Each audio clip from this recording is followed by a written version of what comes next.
बिस्मिल्लाहिर्रहमानिर्रहीम। अस्सलाम वालेकुम वीवर्स, कैसे हैं आप सब लोग। अल्लाह ताला आप सबको खुश रखे। आज मैं बनाने जा रही हूँ आलू गोश्त। तो इसके लिए मैंने लिया है हाफ़ के जी मटन। इसको एक देगची में डाल लिया है और अब मैं इसके अंदर डालूँगी प्याज और लहसुन।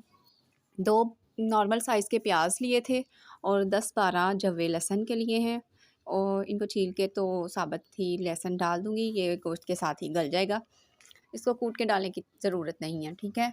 अब मैं इसमें शामिल करूँगी पानी। तो पानी आपने लेना है तकरीबन 1.5 गिलास मैंने डाला है। आप इसको ज़रूरत के हिसाब से कि जिसमें गोश्त गल जाए उतना डाल लें। अब इसमें मैंने डाला है हाफ़ चम्मच नमक, हाफ़ चम्मच हल्दी और हाफ़ चम्मच ही सुरख मिर्च। ये भी आप लोग अपने टेस्ट के हिसाब से ही ज़्यादा कम कर सकते हो नमक मिर्च। अब मैं इसको गलने के लिए कवर करके रख दूँगी ताकि गोश्त जो है वो अच्छे तरीके से गल जाए। तो ये देखें, ये गोश्त मैंने कवर करके रख दिया था। गोश्त मेरा अच्छे तरीके से गल चुका है, पानी सारा खुश्क हो चुका है। अच्छा, मैं ना वीडियो को शॉर्ट कर बनाने की वजह से ना कि ज़्यादा टाइम आप लोगों का ना लूँ मैं, तो इसलिए मैं थोड़ी बीच में क्लिप जो है वो स्किप कर जाती हूँ। यानी कि जो सबको पता होता है वो मैं नहीं दिखाती। ठीक है, अब चूल्हा चलाया, दिखाया, वो ऐसे जो सीन है ना वो मैं स्किप कर देती हूँ। अच्छा, अब मैं इसमें डाल रही हूँ ऑयल। नहीं, पहले मैं ऑयल डाल के ऑयल डाला था। अब मैं इसमें डालूँगी दही।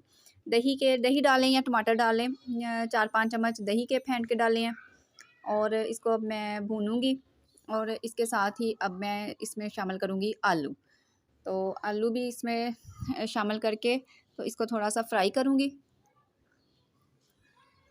अब इसको फ्राई करने के बाद इसमें मैं शामिल करूँगी सब्ज़ मिर्चें।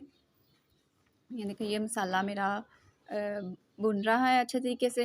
अब मैं इसमें शामिल कर दूँगी सब्ज़ मिर्चें और सब्ज़ मिर्चें शामिल करने के साथ ही इसको थोड़ा-सा और मिक्स करूँगी और मिक्स करने के साथ ही तकरीबन ये अच्छे तरीके से भुन चुका है। और अब मैं इसमें डाल दूँगी मसाला। ज़ीरा डाला है और पिसा हुआ गरम मसाला डाला है। ये डाल के तो इसको फिर मिक्स करूँगी और अब इसमें आप लोगों ने पानी ऐड करना है। पानी इतना ऐड करना है जितनी कि आपको ग्रेवी इसकी चाहिए। जितनी आपको ग्रेवी पसंद है आप उतना इसमें पानी शामिल कर दें, ठीक है। तकरीबन 1-1.5 गिलास वैसे काफ़ी होगा, लेकिन आप अपने पसंद के हिसाब से कर सकते हैं इसमें। अच्छा, अब इसमें मैं पानी शामिल करके तो इसको कवर करके रख दूँगी ताकि आलू वगैरह गल जाएँ। मेरे ये वीडियो आपको कैसी लग रही हैं मुझे कमेंट में ज़रूर बताइएगा और मेरे चैनल को लाइक, शेयर और सब्सक्राइब करना मत भूलिएगा। ये आप लोगों की तरफ से एक हौसला अफ़ज़ाई होती है। ये देखें, ये मैंने इसको कवर कर दिया है और ये मैंने 10 मिनट बाद तकरीबन देखा है तो ये पानी पक चुका था, आलू गल चुके हैं।